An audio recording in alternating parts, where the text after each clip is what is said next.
The World Health Organization is treating the coronavirus the way it should be treated, with the urgency it deserves. However, in a capitalistic society, you can expect people to use a tragedy to their advantage and literally capitalize off of it. And so, even though 213 people have already been reported dead, there are some influencers online who are selling fancy face masks and taking ridiculous pictures. So influencers, according to Business Insider, are posing in face masks and trendy outfits and with the hashtag coronavirus. Some of the social media stars are also sharing facts about the virus and tips on how to avoid it. So I guess that's a little bit of an upside. And that's good, but it reminds me a lot of like people on Instagram who just like to take semi-nude pictures and then they have like a super long caption that's like supposed to be inspirational. It's like, you just wanted to show your butt. It's okay, like just show your butt. But it's inspiring butt. It's an inspiring butt, Anna. So there was one influencer named Jadahai Fong Nguyen who shared a photo of herself with a black mask. And I don't personally get it. And look, she's not the only one. And this is something that I've noticed on Instagram when it comes to a lot of different tragedies, and it's crazy.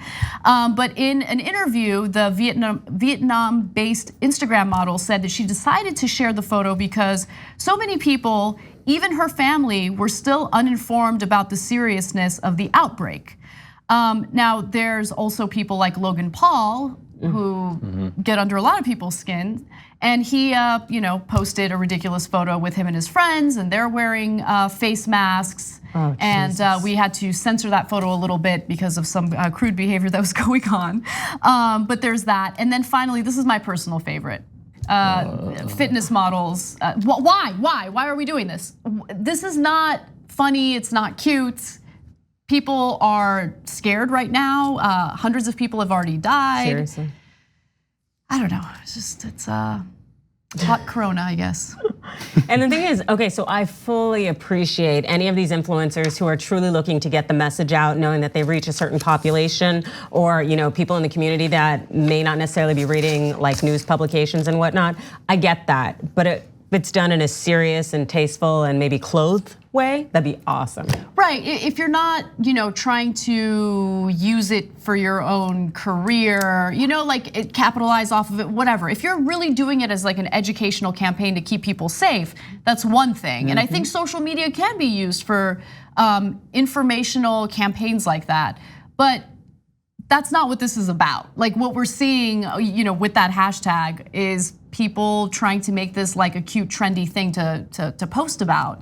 But there are people who have like lost their family members. Like there just needs to be a little bit more sensitivity and thought that goes behind these types of posts. Hundreds of people have actually died at this point. I mean, we don't want to shame anyone for finding ways to mediate and share their sympathy with folks who are suffering right now, and the fear of the virus spreading further as it has already to the United States and other countries.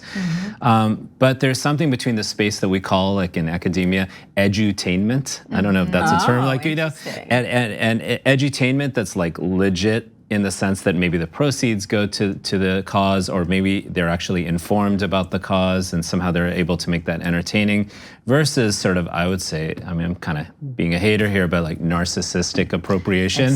Yeah, that's a better way of describing it. I didn't know exactly like what it was that got under my skin about this, and I don't mean to be overly judgmental. I just think it's in poor taste when you're exploiting something that's been tragic for so many people for your brand, for your personal brand. And that's like a national emergency threat that everyone's concerned about. And you're just like, hey, check this out. Rhinestone studded face mask, this is it.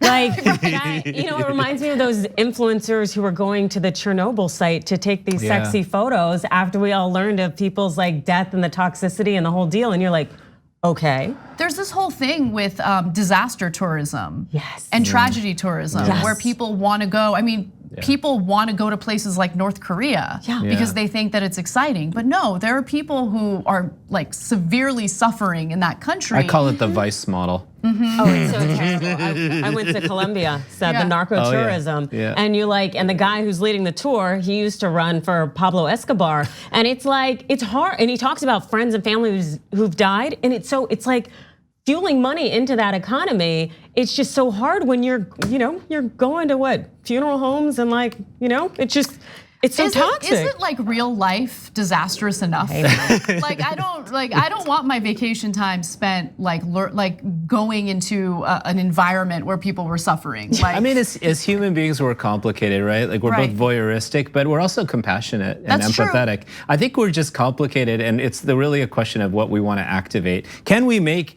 something entertaining without being voyeuristic? Can we make something entertaining that is compassionate? I mean, to me, those are like the when you're really like making it happen. I remember when I was in Amsterdam, we went to the hiding place for Anne Frank and her family. Yeah. Oh, wow. And that was, I mean, there was nothing about that felt exploitative or anything. Like it was, I wouldn't say it was entertaining, it was more educational than anything, but it's such a tragic story, but you actually learn something about it. You take something away from it. So I think that there are ways where it can be tastefully done, where you do educate people and you learn something from it, but this ain't it. Don't miss your chance to win a trip to Los Angeles and have dinner with Cenk, John, and me. Just head to tyt.com/dinnerinla to register to win. Sign up for a free Aspiration spend and save account. Then you just register your eligibility and swipe your Aspiration card daily on purchases to gain entries. Not only are you entering to win a trip to Los Angeles and dinner with TYT hosts, you're also not depositing your hard-earned money into fossil fuel exploration or production. As a friendly reminder, even if you already have an Aspiration account, you must still register for eligibility into the sweepstakes.